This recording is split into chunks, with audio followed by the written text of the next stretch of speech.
Hello guys, in this video I am going to show you how to search for a product by scanning its barcode on the ZARA application. But first I just want to mention, don't forget to subscribe to my channel because at 10,000 subscribers I am going to show you my whole YouTube revenue statistics and growth strategy, how to make money online. Now let's jump into it. First of all, open the application on your phone. After that, you should tap on this search icon down below in the left side of the screen next to the menu icon.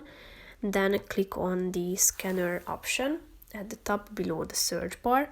And after that, you should direct your camera to the barcode, and then it will be scanned automatically. As you can see, within a few seconds, you will be directed to your product. So it's really fast, and then you can check out the item. So that's pretty much it for this video, guys. See you in the next one. Bye bye.